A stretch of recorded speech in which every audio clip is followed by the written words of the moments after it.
Immobilière, premium partner de Swiss Volley.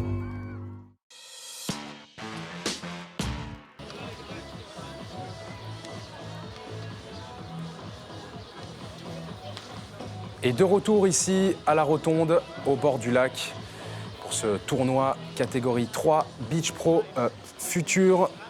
Toujours en compagnie de Samuel Maurer pour suivre cette deuxième demi-finale entre la paire suisse, Friedli et puis Hausener, Julian Friedli et puis Yves Hausener. Une paire qu'on a pu suivre déjà l'an passé, Samuel, qui avait terminé troisième sur la marche du podium, qui avait fait un très beau tournoi et qui affrontera aujourd'hui la paire norvégienne. Je vais essayer de prononcer ça comme il faut, si jamais vous me corrigez. Niels Ringen et puis l'autre, j'ai perdu son nom. As, exactement. Voilà, écoutez, cette paire norvégienne, elle a été assez solide pour le moment. Elle a fini première de sa poule D, devant justement la paire qu'on a pu suivre avant, Brer-Flukiger, qu'on verra en finale dès 16h. Et donc, un joli mur se dresse devant la paire Yves Hausener et puis Julian Friedli, qui avait, on le rappelle, fini troisième l'an dernier. C'est un joli challenge pour nos Suisses. Oui, tout à fait. On a une paire norvégienne, on a pu la voir jouer hier en quart de finale, qui a un jeu, un impact assez physique, qui aime beaucoup attaquer en force et puis qui est relativement haute au filet, qui tape la balle relativement haute. Donc le bloc de Julian Friedli va être déterminant, je pense, pour cette demi-finale. Il va devoir réussir à poser des problèmes aux attaquants norvégiens. Alors les Norvégiens, vous les voyez, ils sont en bleu, ils s'échauffent. Et ces deux jeunes sur le circuit, vous me l'avez dit hier, d'ailleurs les Norvégiens performent pas mal en beach volley, étonnamment. Les pays nordiques commencent gentiment à creuser leur trou, les Suédois aussi. Vous connaissez peut-être le fameux joueur Mål, qu'on a vu aussi aux Jeux Olympiques. Donc oui, ces équipes norvégiennes, finalement, elles ont le vent en poupe, Samuel. Oui, ça fait. Vous avez mentionné Mål, Mål et Sorum qui ont dominé le beach volley pendant de longues années. Et puis on a aussi maintenant l'arrivée de deux jeunes Suédois qui sont arrivés, Oman et Elvig. Donc les pays nordiques qui ont vraiment pris d'affection ce sport et puis qui proposent vraiment des belles choses. Qui l'ont notamment fait beaucoup évoluer, je pense surtout aux Suédois, avec le fait de faire des passes en sautant pour offrir plus d'options d'attaque en deux et de feinte dans le jeu. Donc en effet un sport qui est assez populaire dans le Nord, même si c'est pas là qu'on imagine avoir les meilleures conditions pour ce sport. Effectivement, et donc là vous les voyez, les Norvégiens en bleu, avec donc As et puis Ringen, qui n'ont perdu qu'un set pour le moment. Si on refait un petit peu leur parcours, Samuel, ensemble, ils ont fini premiers de leur groupe. Ils ont gagné évidemment leurs 2 matchs de poule pour finir en tête. Ils avaient battu la paire d'amateurs que vous connaissez bien, Samuel, Masret et puis Schnegg, les deux Suisses, 2-7-0. Puis ensuite, ils ont battu 2-7-1 la paire Brer-Flukiger, qu'on verra en finale dès 16h. Et puis de l'autre côté, la paire suisse, elle a fini première de son groupe avec également 2 matchs en poule et 2 victoires. Ils avaient battu les Polonais 2-7-1, Witkos et Kazmarek. Et puis en deuxième match, ils avaient battu une autre paire de l'Est, mais cette fois-ci tchèque, avec Oliva et Kurka, 2-7-0. Ils avaient pris la tête de leur poule A. Assez intéressante. Donc cette paire qui est la seule paire suisse qui a été maintenue après les championnats suisses disputés à Berne en septembre. Assez étonnant d'ailleurs d'avoir gardé uniquement cette paire-là. Est-ce qu'elle fonctionnait mieux que les autres? Est-ce qu'il y avait une bonne entente et simplement ils ne voulaient pas la détruire, Samuel? Ou c'est des choix vraiment très tactiques? Alors ça peut être des choix tactiques, ça peut être aussi des choix d'affinité de la part des joueurs parce qu'on a besoin de bien s'entendre avec son partenaire. Et c'est une paire qui fonctionne relativement bien parce que vous l'avez mentionné, elle a fait 3e l'année dernière à Genève ici, elle a fait première l'année dernière également à Spitz, à l'autre tournoi suisse de même catégorie. Et puis quant à cette année 2025, la paire a fait 2 jolis résultats en Beach Pro Tour Challenge, donc le 2e niveau mondial de tournoi. Elle a fini 2e au Mexique en mars de cette année et 5e en Chine en mai de cette année, donc tout récemment. Donc une paire qui fonctionne bien.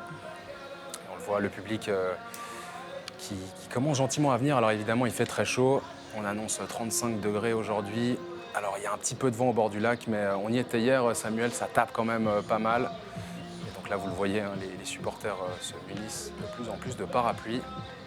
Une technique qui peut fonctionner en cas de grosse chaleur. Mais donc voilà, ce site qui est toujours magnifique. Et puis on ne le voit pas, mais sur la gauche de l'écran, plus proche du lac, il y a un autre court d'échauffement, là où voilà, les joueurs font aussi du stretching, ils se préparent, ils règlent leur gamme. Et puis le match qui va commencer d'ici quelques instants, cette deuxième demi-finale entre les Norvégiens et puis les Suisses. On pourrait avoir une finale donc 100% Suisse, Samuel, ce serait assez joli. Encore mieux que l'année passée du coup. On l'espère. On l'espère. Donc on le rappelle, hein, dans ce tournoi de catégorie 3 mondiale, il y avait 28 équipes au départ.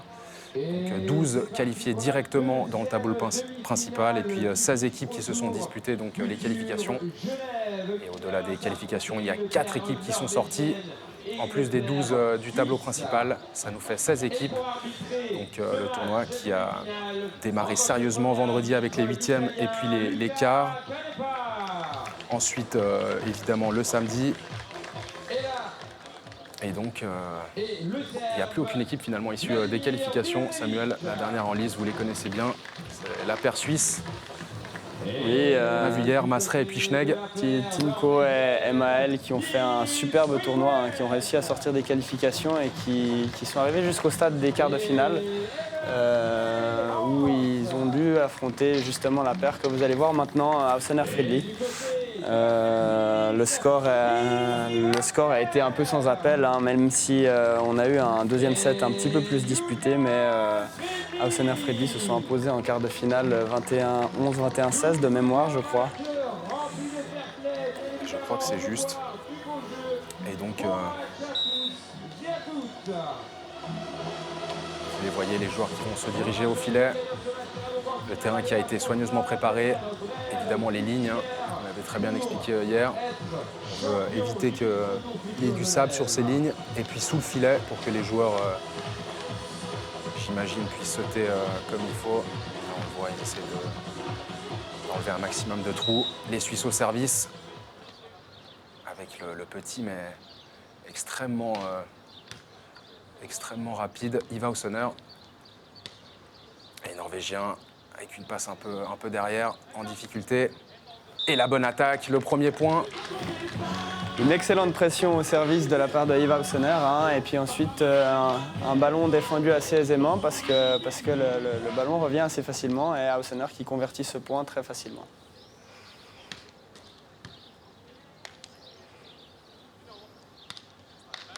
Et la bonne attaque des Norvégiens. Donc le numéro 2, si je ne dis pas de bêtises, c'est Even Streas. Et puis le numéro 1 à la casquette, Nils Ringen. Je vais y arriver. Et donc As au service. Les joueurs qui ont de ce côté droit du court. Dimension de 16 par 8 qui ont le vent avec, donc les bleus ont le vent avec et donc évitent de mettre des gros services. Une bonne défense de la part de Yves. La même chose du côté des Norvégiens. Et l'attaque de As, bien défendue. Quel contre! C'est ce qu'on mentionnait auparavant, hein, les Norvégiens qui aiment jouer en puissance. Et il est super important pour Julian de mettre une grosse pression au bloc et c'est ce qu'il a parfaitement fait sur ce quatrième point.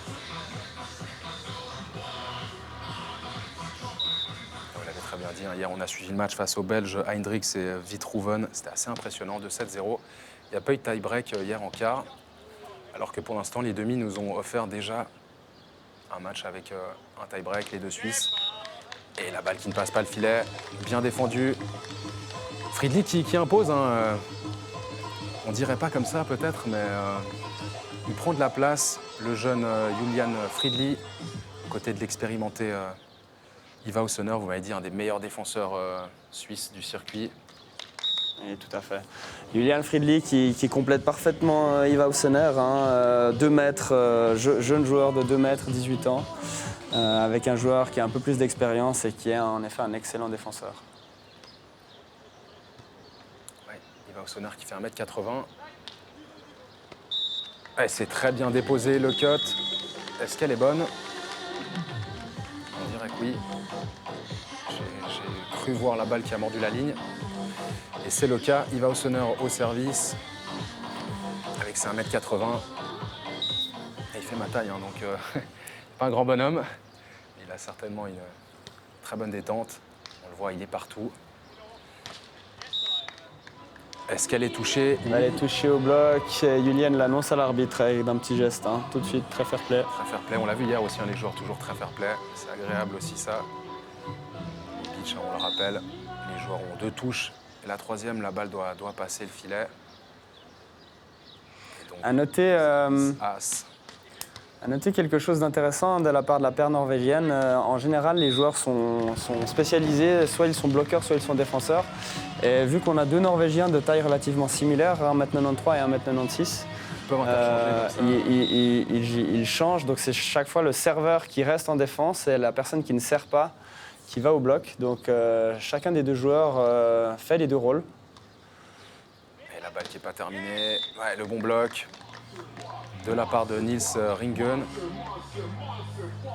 Vous l'entendez, c'est un monster block. Mais ça doit être pratique du coup d'avoir justement 2 joueurs de la même taille. Ça demande un peu plus de polyvalence, mais ça permet de s'éviter notamment des sprints au filet quand on sert. Donc en termes de dépenses d'énergie, ça peut être un peu plus efficace. Ouais, c'est assez jeunes, hein, norvégiens. As de 2005. Et puis Niels Ringen de 2001. Pour l'instant, il n'y a que 2 résultats pour eux en 2025 sur les 28 tournois disputés sur cette catégorie Future 3. Il y a quand même pas mal de tournois, hein, pour toutes ces paires. Ah, dommage, il va au Sonner. Il n'avait pas lu. Je pense qu'il a raté sa passe. Ouais, la réception était très compliquée. Hein. Il va essayer de sauver cette réception avec un poki, mais c'était très compliqué. Attention, les Norvégiens qui prennent 3 points d'avance. Voilà, une bonne réception. Le bump. Et l'attaque qui touche la ligne, magnifique. Au moment du changement de côté.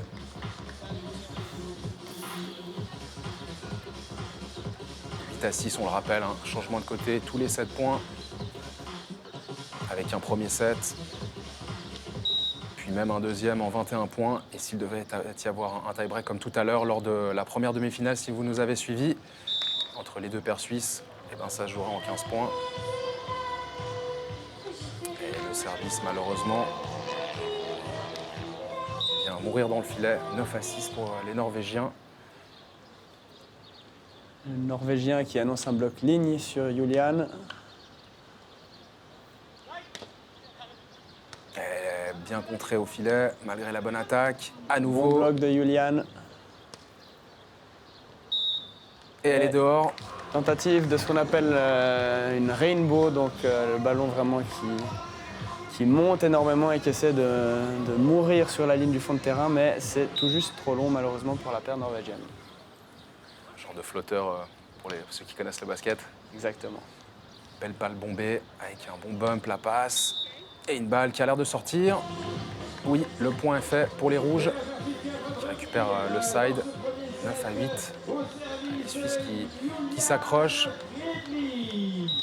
D'ailleurs, quand vous avez sondé un petit peu hier, on vous donnait un 50-50 entre les Norvégiens et les Suisses. Ouais, j'ai demandé un peu aux différents joueurs suisses leur pronostic de ce match. On avait une légère faveur pour les Suisses, mais match disputé.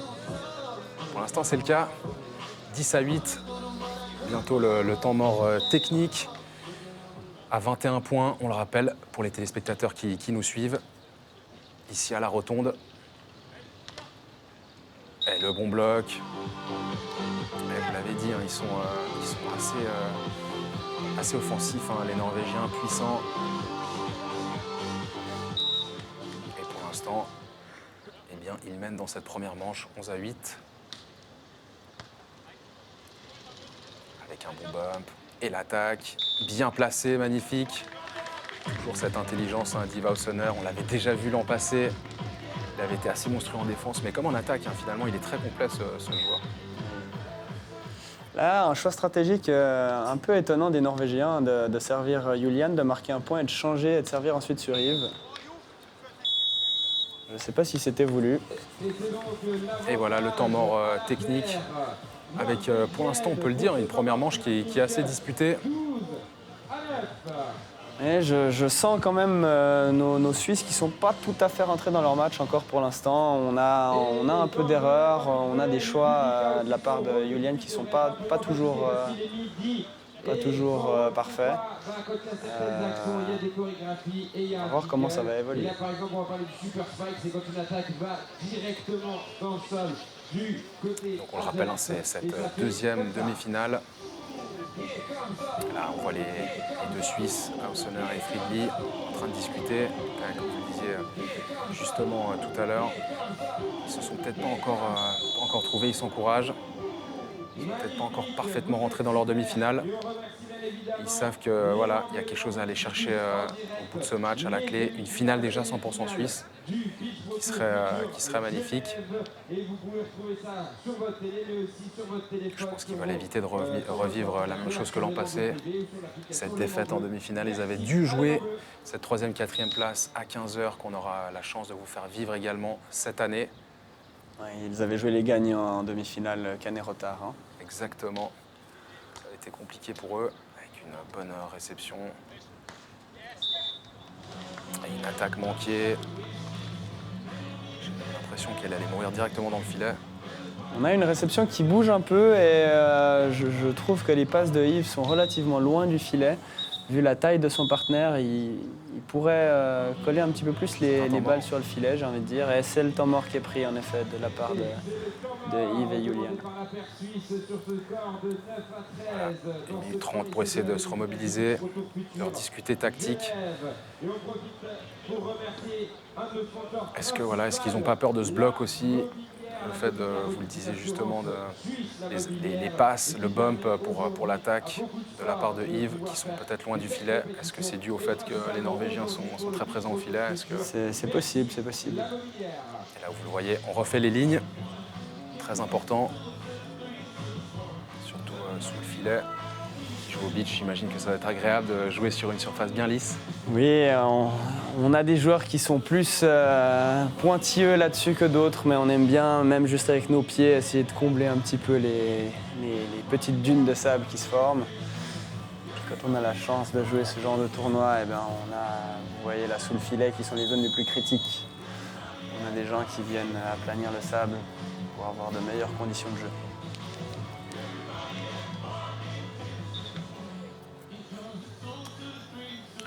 Et c'est reparti pour ce premier set. Il va falloir marquer maintenant le side tout de suite, hein, pas laisser filer les Norvégiens, c'est extrêmement important le point qui arrive maintenant. Tout à fait. Récupérer donc le service des Bleus.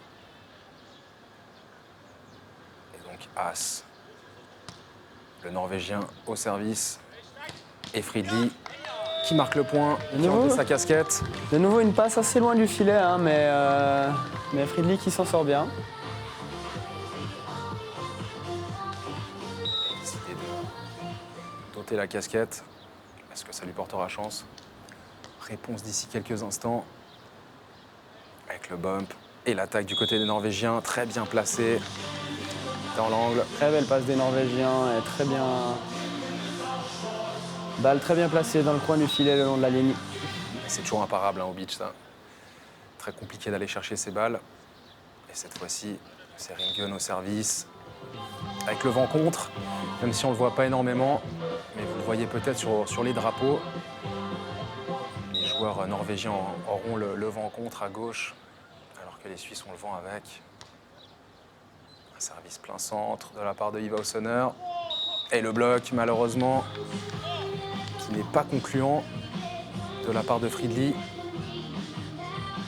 Les Suisses qui cherchent des solutions pour l'instant. On a l'impression qu'ils n'en ont pas, en tout cas dans ce premier set.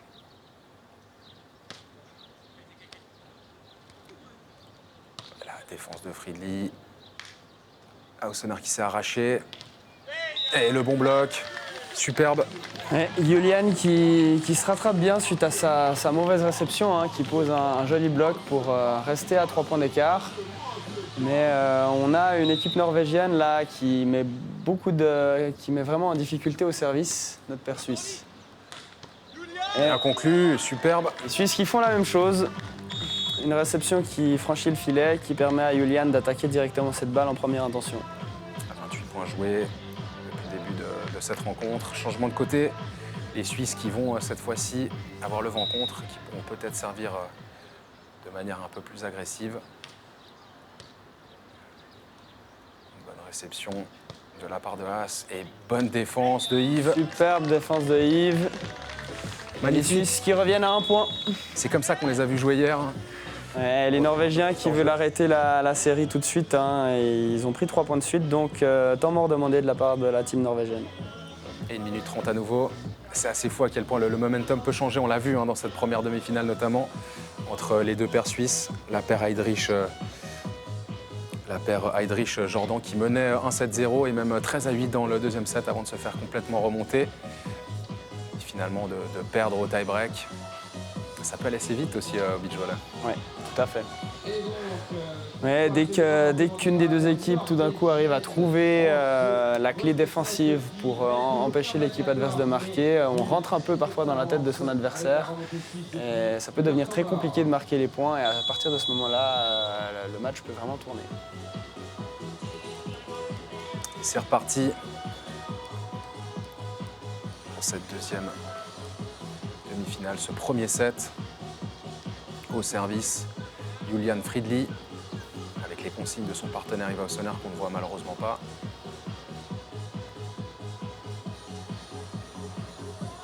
Et Julian Friedli au service.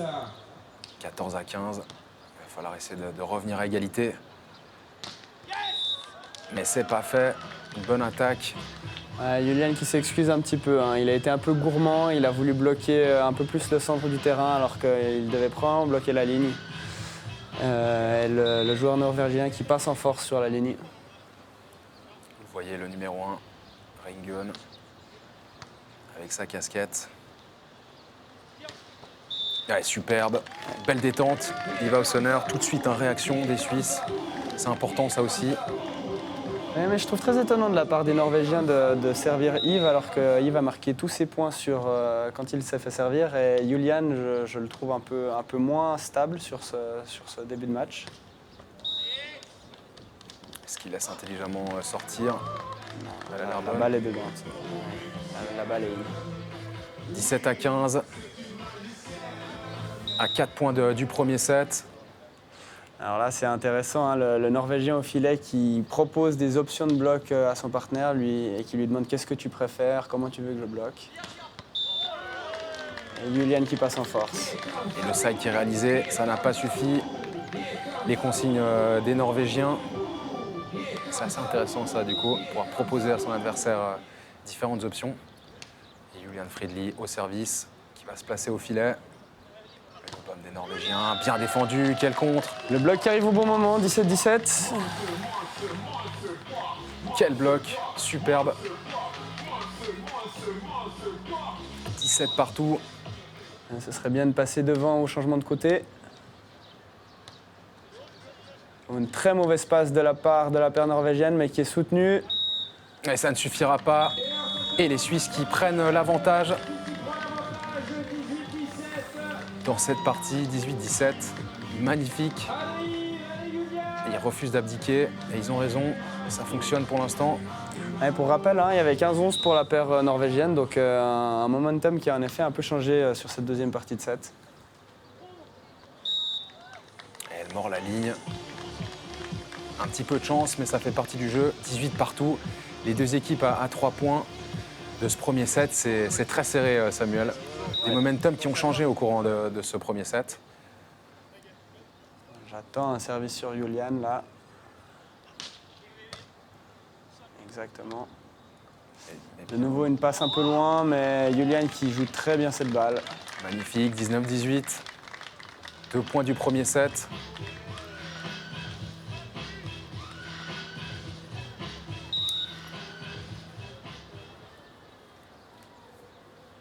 avec Iva Ossoner au service, le numéro 1, rouge. La paire suisse, évidemment, rouge. Ouais, cette fois-ci, c'est bien attaqué. Très belle attaque. Très belle attaque. Ouais, pas grand-chose à faire, on dirait, pour Friedli, qui a essayé de d'étendre au maximum ses bras. Grosse, belle prise de risque aussi quand même, hein, parce qu'il n'a pas laissé beaucoup de marge par rapport au côté du terrain. C'est extrêmement serré, 19 partout. Gros service. Service de As. Elle passe pas, malheureusement. Ah, c'est touché au bloc. C'est touché au bloc. Touche au bloc. Oui. Le point est suisse. Avec un peu de réussite, la paire suisse qui s'offre la première balle de 7.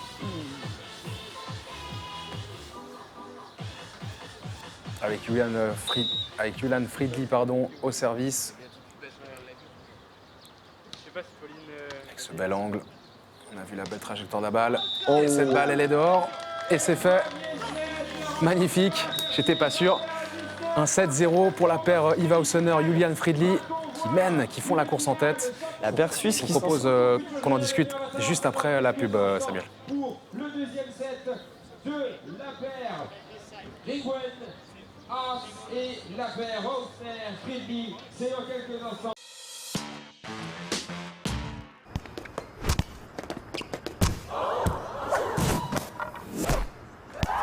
La Mobilière, premium partner de Swiss Volley. Et de retour ici à la Rotonde pour vous faire vivre cette deuxième demi-finale entre la paire suisse, Iva Ossoner Friedli, au service d'ailleurs, face aux deux Norvégiens, Ringen et As. 1-7-0 pour l'instant pour la paire suisse. Un partout donc dans cette deuxième manche. 2-1 pardon. 2-1, ça n'a pas été affiché. Absolument. 2-1 pour les Norvégiens. Et 2 partout. Quelle belle attaque de Friedli. Une paire suisse qui s'en est bien sortie, hein, Samuel, Oui. dans ce premier set. Une paire suisse qui a fait la course derrière pendant tout le set et peut-être un peu de nervosité de la part des Norvégiens. Hein, les Norvégiens qui se sont fait remonter petit à petit et qui ont un peu galvaudé leur dernier point sur 20-19. Une attaque qui sort en deuxième intention. Et tout en force là, on voit. Ringen avec sa casquette et donc As, le numéro 2, au service, avec les indications de son partenaire. Et une balle qui sort. Les Norvégiens donc, qui ont le vent avec sur la partie droite de l'image. Les Suisses ont le vent contre. Et les Suisses qui récupèrent ce side. 3 partout.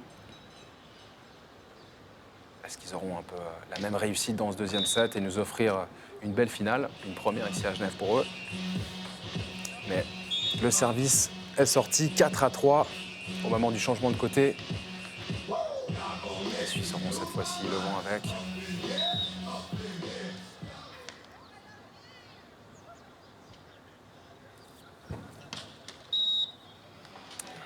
Nouveau service manqué. Cette fois-ci de la part des Norvégiens, 4 partout. Ça qui est réalisé par les Suisses, qui refusent de se laisser distancer. Évidemment, pour eux, ce serait idéal d'aller chercher directement ce deuxième set. Et donc ce match, éviter un tie-break de tous les dangers. Mais quelle défense d'Ossoner, magnifique. Il avait laissé le corps ouvert. Ouais. Est-ce que c'était un choix tactique ou c'est une... C'est un choix tactique. Il pensait que le Norvégien allait faire une feinte d'attaque et puis en l'air faire une passe à 10 doigts à son partenaire. Le Norvégien a décidé d'attaquer, mais malheureusement pour lui, il a attaqué dans le filet. Cette fois-ci, elle mord la ligne. 5 partout. Ça défile hein, dans ce deuxième set. Entre les erreurs sur les services et puis les points conclus rapidement.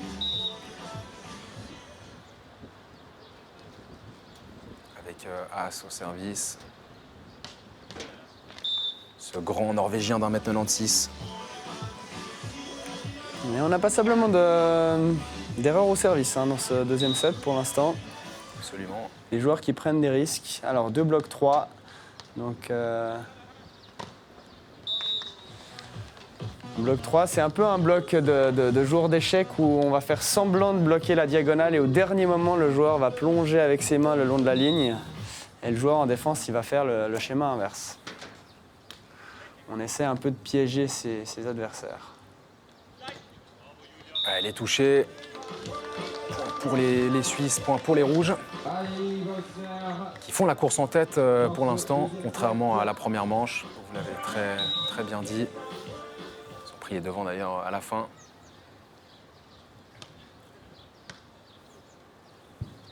Pour remporter 21 ce premier set. Quelle défense d'Iva Ossener à nouveau. Et Fridley qui s'arrache.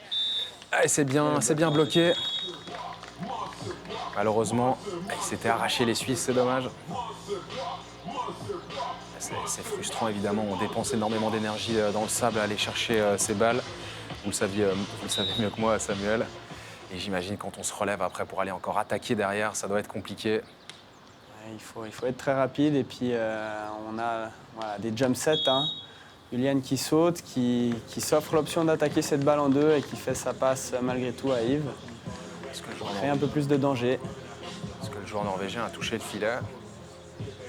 En tout cas, c'est point pour les Suisses avec Julian Fridley au service, qui font toujours la course en tête. 8-7 dans cette deuxième manche. Le bump et l'attaque des Norvégiens. Touché au bloc.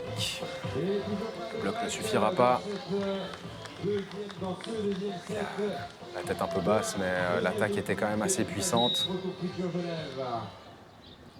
Il s'est peut-être dit qu'il y avait mieux à faire. Bonne réception de Iva Ossener qui va aller attaquer derrière. Et la bonne attaque. Les Suisses qui reprennent les devants. 9-8. Les Suisses qui ont toujours le vent contre au service. Iva Ossener. On a un deuxième set un peu plus classique que le premier, hein, où les équipes marquent beaucoup leur side. Donc on a très peu de points en transition. Donc l'équipe qui ne sert pas en général marque le point.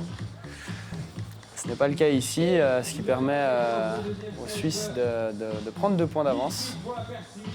Les Norvégiens qui ont attaqué dehors.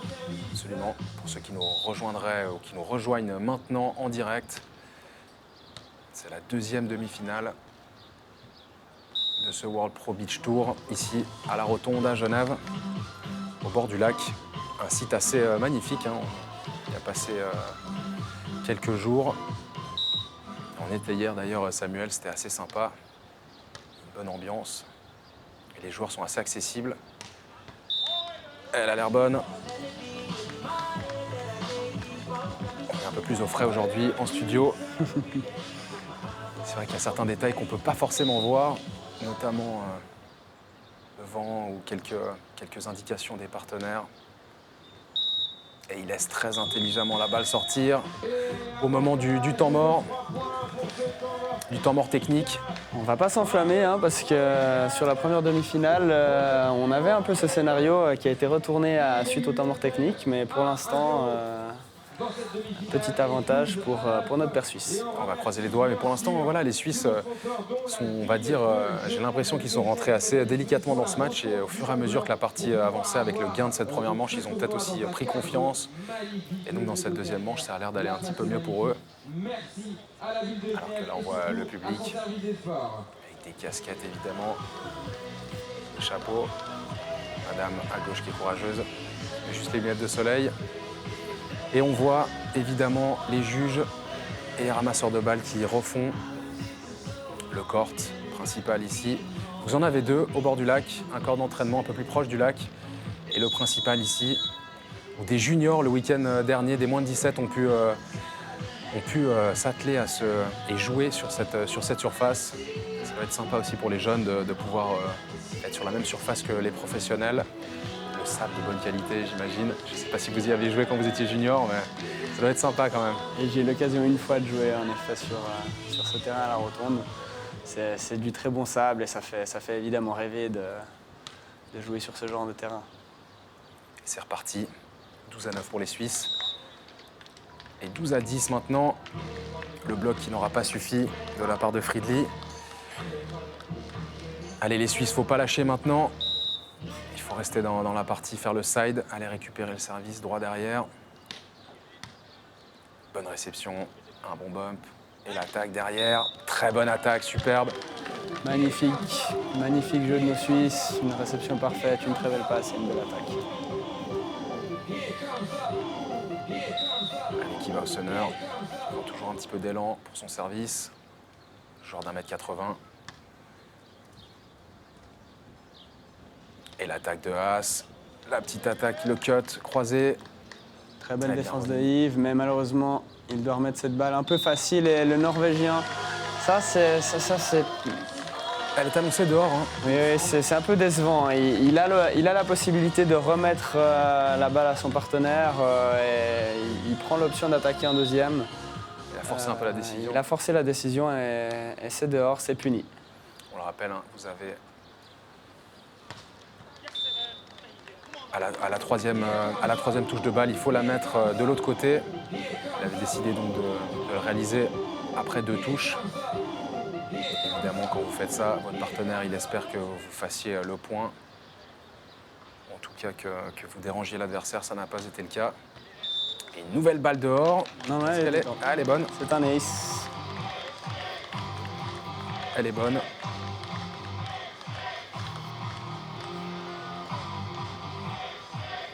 Ah, dommage pour les Suisses. Il aurait bien pris ce point. 14-12, c'est pas terminé. 12-14. Service pour Haas, le Norvégien. Né en 2005, un très jeune joueur. Et un deuxième ace, attention. Temps mort demandé par Yves.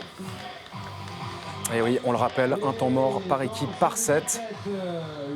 Ça peut être assez utile aussi pour se remobiliser. On voit que les Suisses ont peut-être besoin un petit peu de discuter, Samuel. Ouais, là, alors on a mentionné déjà, hein, on n'est pas sur place, mais le vent qui pousse très certainement de la droite vers la gauche sur votre écran. Et donc des Norvégiens qui peuvent appuyer vraiment le service du côté gauche, ce qui leur a permis de mettre 2 aces. Et il va falloir trouver des solutions là pour ne pas se faire plus revenir que ça. Ils n'ont plus qu'un point d'avance. Surtout, j'imagine que la fatigue doit se faire sentir avec cette chaleur. On voit hein, les gens qui essaient de s'agglutiner à l'ombre. C'est évidemment, on l'a senti hier. On s'était mis dans la partie en face de l'arbitre. Là, il faisait un petit peu meilleur sous les parasols pour pouvoir suivre ces quarts de finale. Qui finalement n'était pas tant disputé que ça. Hein. On n'a eu aucun match en 3-7. Des quarts de finale relativement à sens unique hein, pour tous les quarts de finale. Absolument. Donc les Norvégiens qui avaient battu la paire belge, Hendricks et Vitrouven, de 7-0.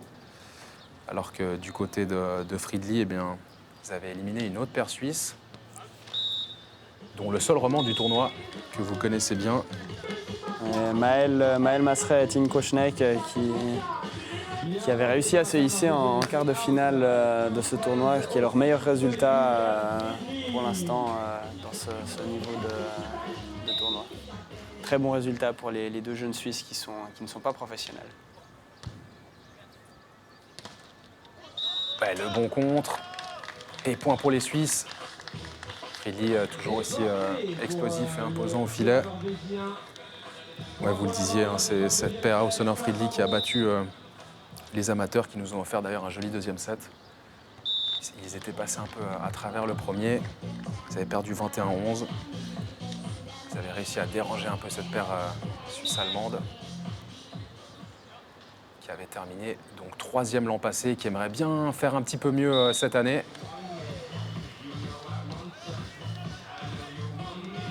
J'imagine. Vous avez pu discuter un peu avec eux hier, Samuel? Oui, j'ai pu discuter avec eux et pour l'instant,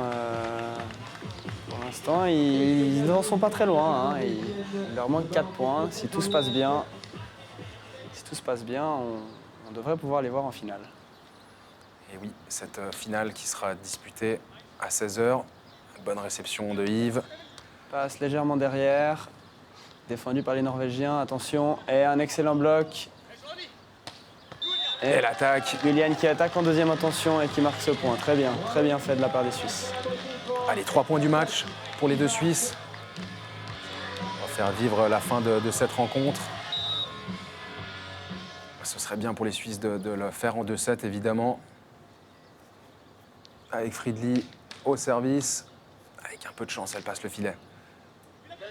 Le bon bump, la bonne passe, et elle est bonne. Avec un peu de chance, hein, elle est dans la ligne. Ouais, de nouveau, mais Fridley qui s'en veut de nouveau un petit peu, hein, parce qu'il annonce un bloc ligne et puis le joueur norvégien qui arrive juste à passer à côté du bloc, le long de la ligne. Avec Nils Røngen, le numéro 1 norvégien qui sert, sans élan. Il va la passe, et magnifique. Bien sauvé de la part de Yves, un ballon qui était très très proche du filet. J'ai cru qu'il avait touché le filet. Apparemment, ça n'est pas le cas. Du coup, 19-16, 2 points du match pour les Suisses qui vivraient une première finale ici à Genève. Dès 16h, on le rappelle, et la petite finale se disputera avant, dès 15h, qu'on aura la chance de vous faire vivre depuis nos studios. Et c'est 4 balles de match. Est-ce que ce sera une finale 100% suisse, Samuel? On va le voir d'ici Ne le dites quelques pas trop instants. vite. Bonne réception. Ah, la bonne attaque. Je vais me taire. La bonne attaque de la part des Norvégiens. Finalement, ça ne sert pas toujours de jouer en force. Petite attaque placée, le cut. Comme vous... Maintenant, une bonne réception. Et c'est à peu près fait. Et c'est fait. Magnifique. Super la performance des deux Suisses. Ils vont disputer une première finale ici à Genève et qui serrent la main de leur adversaire et homologue norvégien. Superbe. Iva Ossener, Julian Fridley, première finale.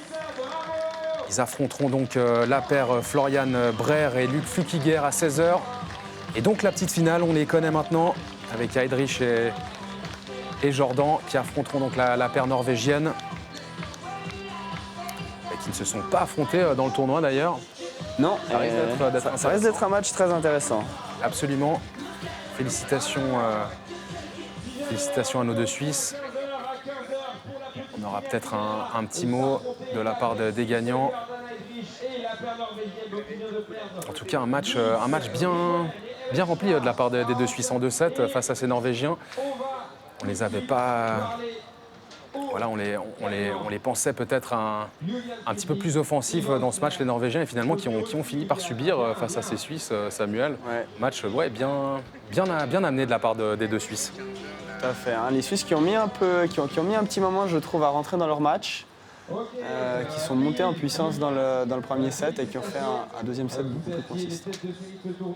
On va peut-être essayer d'écouter l'interview. On se souvient, ça fait plaisir de jouer ici et on est en finale, c'est notre truc et c'est super. Okay, the first set was a bit difficult to say. What was the special things you do for winning this first set? Yeah, difficult is a nice word to say it, but I think the change of the switch was Steve Dominic's defense, so I would take myself out of the first set, but in the second set I would put myself in back. But yeah, I think I would give this one to Eve. Ok, Yves, c'est quoi le pronostic pour le dernier match? Sourire. Ouais, c'est contre nos amis, on s'entraîne toujours ensemble, ça va être un cool match et on veut le médaille d'or. Ok, on a compris le Très pronostic, sympa ce sera à l'interview 16h. évidemment en français et en anglais pour le jeune Julian Fridley. On lui a posé la question évidemment qu'est-ce qui a fait qu'ils ont réussi à remporter ce premier set assez compliqué. Et finalement, ils ont déroulé un petit peu dans le deuxième. Ça s'est un petit peu mieux passé pour les deux Suisses dans le deuxième set. Oui, tout à fait. Il a affiché les intentions, hein. Ils ont parlé de la finale et il est là pour l'or.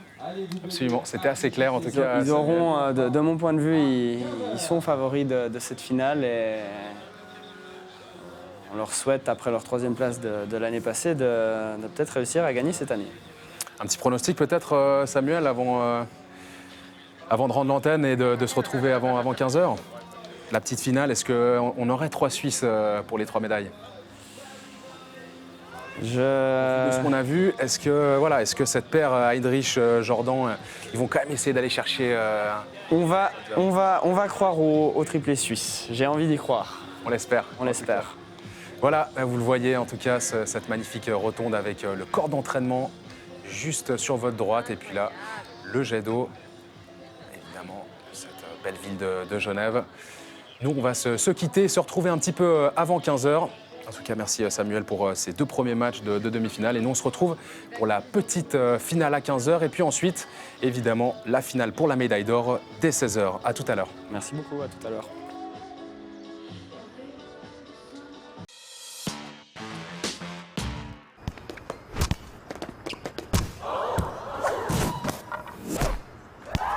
La Mobilière, premium partner de Swiss Volley.